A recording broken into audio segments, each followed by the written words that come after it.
Olá, nós estamos agora, vamos resolver o problema suplementar número 9 do capítulo 4 do livro da Beatriz Alvarenga, do qual trata de equilíbrio de um corpo extenso.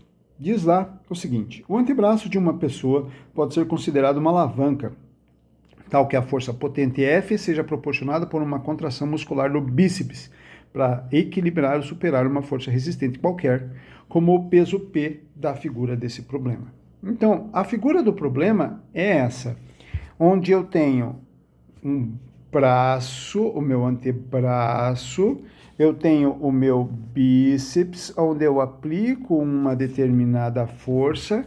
Nesse antebraço eu tenho aqui, eu estou segurando um determinado peso P, e essa força que eu aplico no meu bíceps vai fazer com que o antebraço gire em torno desse ponto O aqui. Tá? Então, antes de começar, nós vamos tentar entender que tipo de alavanca é essa aqui, porque existem alguns tipos, inclusive essa é a letra A. Observe na figura do problema a localização do ponto fixo O, identifique que tipo de alavanca é o antebraço. Para identificar isso, primeiro nós vamos lá no livro da Beatriz Alvarenga ainda, né?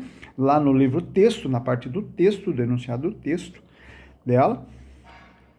Tá carregando, calma lá, onde ele fala sobre tipos de alavanca, sobre o que são alavancas na página 141 e tipos de alavanca.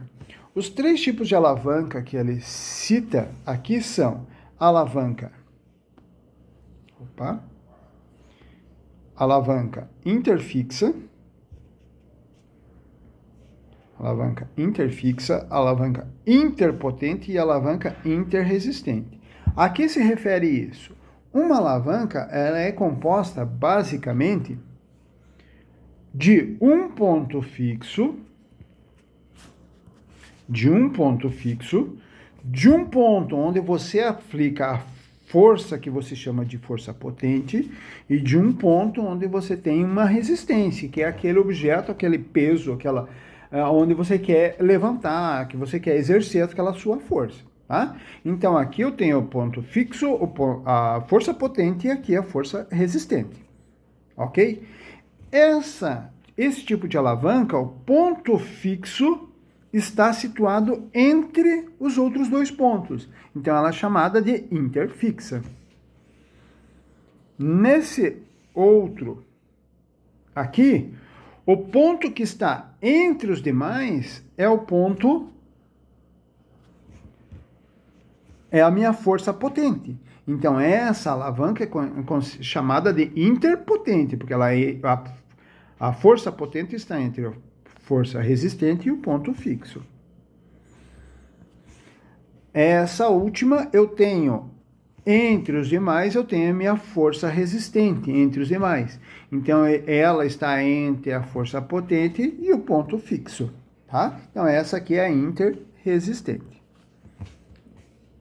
Vamos voltar lá para a nossa análise, ver o que está acontecendo ali. Então, aqui nós podemos ver que eu tenho aqui uma barra. Eu tenho uma barra, que é o antebraço. Essa barra, ela tem um ponto fixo aqui. Eu tenho a aplicação da minha força potente aqui. Tem a aplicação da minha força potente aqui e eu tenho a aplicação da minha força resistente aqui. Então, essa aqui é a força resistente e essa aqui é a minha força potente.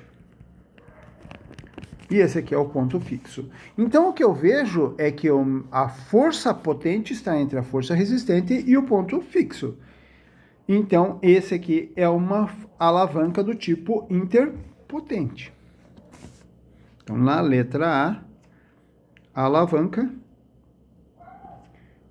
interpotente. Na letra B, agora ele começa a pedir para a gente fazer algumas contas. Suponha que o bíceps atue a uma distância de 4 centímetros do ponto O. Então, olhando para esse desenho... Vou colocar em vermelho aqui, olhando para esse desenho, a distância aqui é 4 centímetros do ponto O. E que a distância de P a O também seja de 32 centímetros. Note que a distância daqui até aqui, ó, 32 centímetros. Até o ponto que vai girar. Até onde vai girar. Supondo ainda que que o peso lá que ele vai erguer é 5 kgf, qual o valor da força F que o bíceps deve exercer para equilibrar esse peso? Se é para equilibrar, nós temos que obedecer às condições de um corpo extenso em equilíbrio. Quais são elas? Somatória das forças em x igual a 0, somatória das forças em y igual a 0, somatória dos momentos igual a 0. Bom, força em x nem existe, não tem. Tá? Força em y tem, mas eu não vou analisar, é que eu não quero, não vai me precisar aqui. Por quê? Eu vou direto para a somatória dos momentos. Quais são os momentos aqui de giro em torno desse ponto?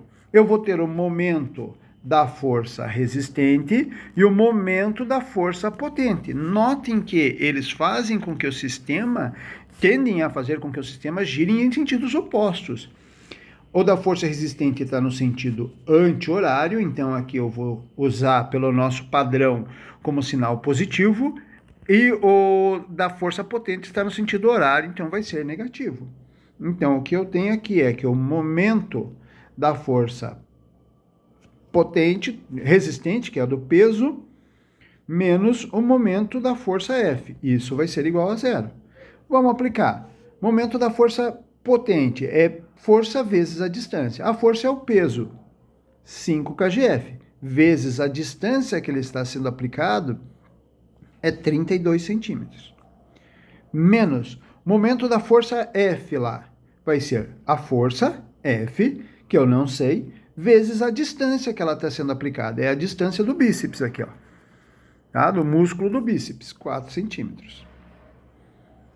4 centímetros. Professor, não preciso passar tudo para o sistema internacional? Não necessariamente, continuo trabalhando nessas unidades. O que importa é não misturar a unidade, gente. É não misturar e representar no final a unidade correta também. Então, aqui, arrumando esse meu sistema, vocês podem fazer essa conta, vocês vão chegar que F, a força F igual a 40, o quê? kgf. Esse é o resultado da força que o bíceps tem que fazer quando estiver erguendo 5 kgf, considerando essas medidas aqui, ok?